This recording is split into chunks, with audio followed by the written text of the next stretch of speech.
We are related to welcome you to Inspiring Voices from the Classroom. Inspiring Voices is a one-of-a-kind show designed to recognize and highlight current mathematics classroom teachers and provide a positive platform that allows their authentic voices to be heard. Nisha Philip Malahoo is a third-grade teacher at Pinewood Elementary School, as well as a technology trainer at the Orange County Public School. She has been a teacher for 10 years and earned my master's degree in K-8 mathematics and science education from the University of Central Florida. Some of her accomplishments include 2019-2020 Pinewood Elementary School Teacher of the Year, Everyday Hero Teacher from Spectrum News 13, Live with Kelly and Ryan Top 10 Teacher, Getting Results Award recipient from WKMG News 6, A+ Teacher Award from Spectrum News 13, UCF CCIE Night of the Week, May 20th, 2021. Her goal is to prepare students to successfully navigate the ever-changing, increasingly complex world by equipping them with skills in science, technology, engineering, and math while simultaneously fostering equitable and inclusive teaching practices. Welcome to Inspiring Voices from the Classroom. I'm your host, Dr. Christopher J. Childs. Inspiring Voices from the Classroom is designed to highlight amazing mathematics educators. On this episode, we have the one and only Nisha Philip Malahoo. Welcome to the show. Thank you for having me. How are you doing nowadays as an educator and all that is going on? I'm doing pretty good. I keep being inspired by my students, so every day it's something new and exciting. So tell us about what is new and exciting happening in your classroom environment. Well, we've recently gotten a grant for class VR sets, the Oculus, thanks to a combination of Duke Energy and OCPS Foundation. So I was able to get 4 Oculuses. So now I'm presenting math lessons and other lessons in a really innovative and creative way because my kids are using virtual reality to learn. So they're very excited about that. And I got to see online just your students engaging in this Oculus. Tell us, what is it like using the Oculus? I know when I grew up, the Oculus didn't exist in the math class. What is it like using it in the classroom, and how has engagement been?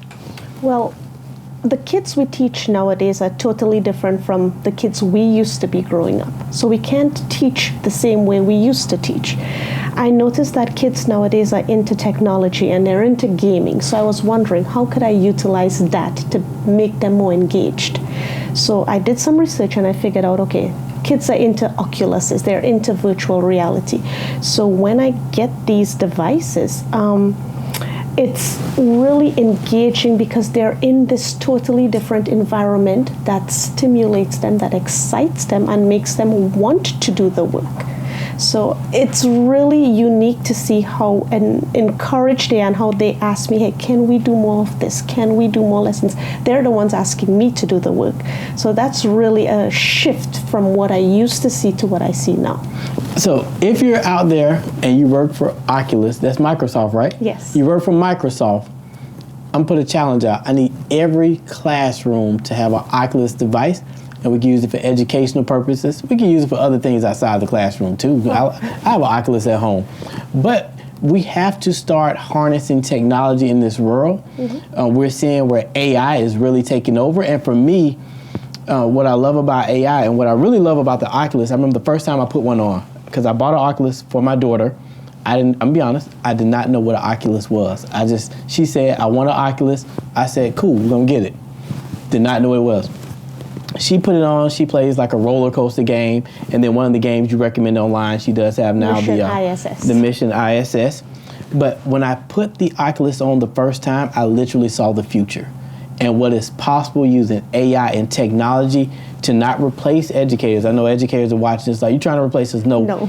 But we can really change the game as it relates to what education can be. And in 30 seconds of putting it on, I had an epiphany. And Microsoft, I got some ideas of like how we can change it too. Just, reach out to me.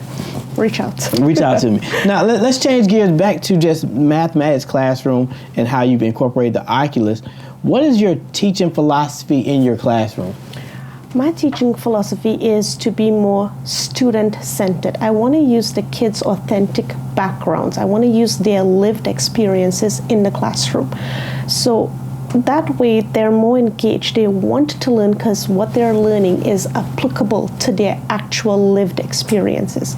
So knowing that, like, my kids are into these gamings, they're into the technology, the TikTok. So I'm thinking, how can I utilize those aspects of their lives to make learning something that they look forward to doing, and it's just not another thing, another chore.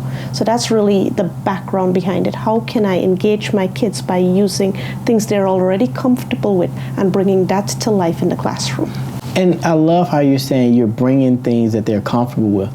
Oftentimes when children enter our environments, we tell them, leave what you like at the door, leave TikTok at the door, but we're going to teach you, but what are we really teaching you? As opposed to teaching you how do you harness things that you naturally understand and know, and harness that energy back into the classroom. Exactly. Bringing it back into the classroom, tell us, when we walk into your classroom, what is it like? I've seen the Oculus, I've seen the high level engagement. What is your classroom environment like, and how did you cultivate this environment going beyond just the children's lived experiences? So growing up, I was a terrible math student. My math teacher actually told me I would amount to nothing in math. And for a long time, I internalized that. It's only when I met my professors at UCF that I began to realize I am capable of doing hard stuff. I'm capable of doing math. I am a mathematician. And it's because I am utilizing what I know in my environment that's making me build this confidence. So for example, when I'm teaching, say, measurement of fractions, telling a kid 1/3 is more than 1/2 is more than 1/3 is an abstract concept. It doesn't mean much to them. Right.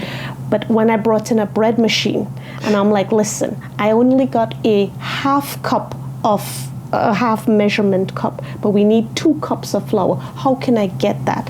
And watching them figure out, well, 4 1/2s will give me 2 cups.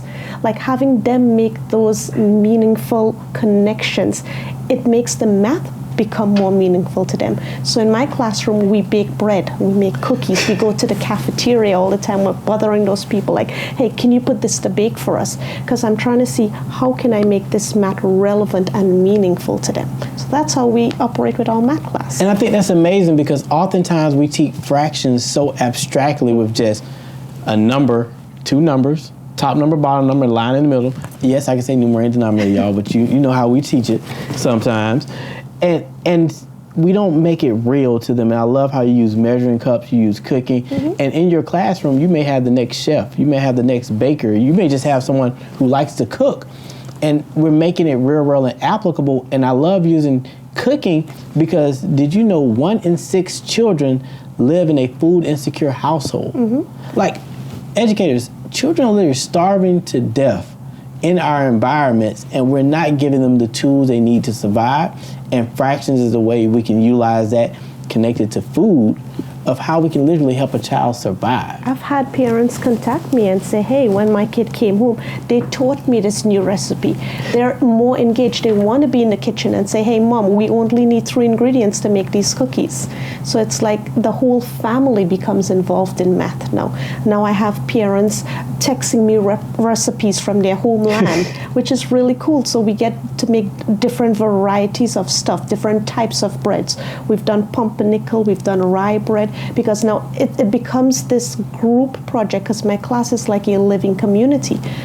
By extension, the parents are now involved. They're sending in these ingredients from their home countries, and we're using that while doing math, and everybody's learning. So it's not only math, we're into cultures and things that make us unique, and we get to celebrate our diversity and our differences.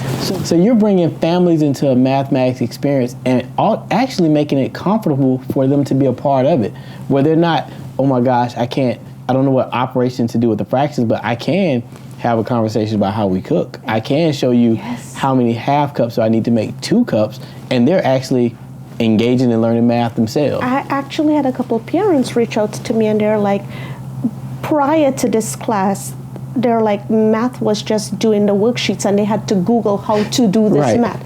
But now when I'm making it a little bit more applicable to them, it's where all of them has some sort of entry point. so that the math becomes doable, it becomes enjoyable. So now the families are, hey, how do we continue this? We want to do more of this. So to me, it's really engaging when families become interested in the math. And there's an educator watching this episode and they're hearing what you're saying. What are like 2 or 3 tips you would give them to engage families in their environment? First of all, I would say reach out to your families and let them know what you're trying to do. Of course, find out about, any allergens, stuff like that. But just say, hey, I'm trying to do this math lesson and this is the way I want to do it. I want to cook in the classroom. Do you have any suggestions? Do you have any recipes? I love transparency and accountability, so letting parents know this is what I need, send it home, and have them have that buy-in so they contribute. Maybe I had families just donate 2 eggs, families donate a stick of butter. So when they have that buy-in, and I always take pictures of what I'm doing, sending it back home, sending the cookies back home, then the families get to feel more involved. So it's as simple as just reaching out and saying, this is what I'm doing, how can you help? And I live by the creed, 99.9% of families want to help, they want to be involved.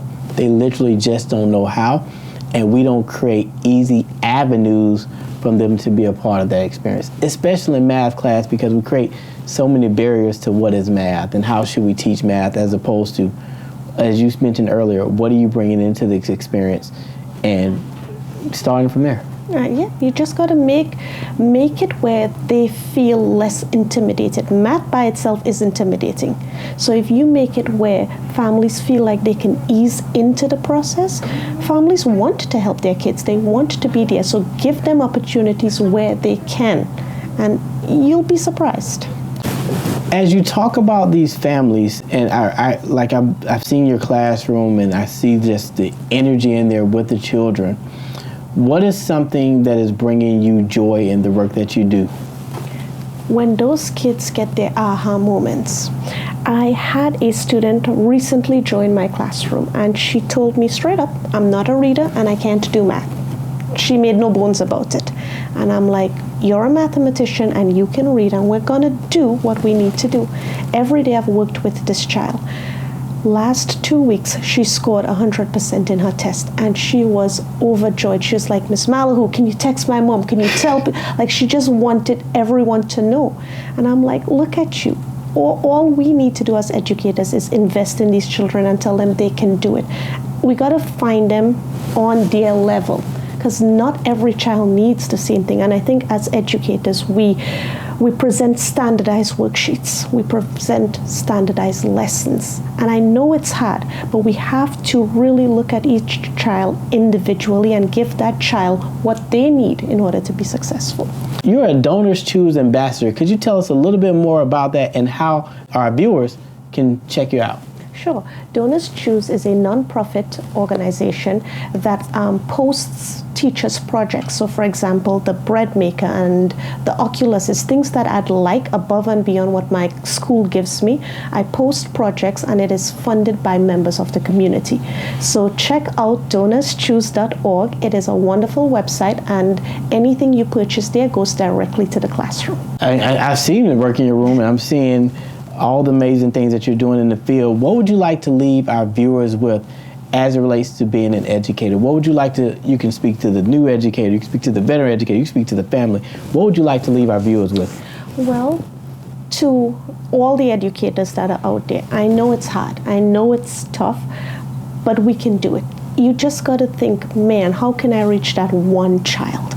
And if every day you set out to, let me touch this child in one way, let me make this child love learning, then to me, that's the most powerful thing I can do as an educator. I was really impressed, like, as educators, we pass out treats on Friday. We do things to, I don't want to say bribe the kids, but hey, if you do this, I'll give you this. Right. And it blew my mind. Like this week, my kids it's Friday and they expect their Friday treat, and I didn't have a Friday treat.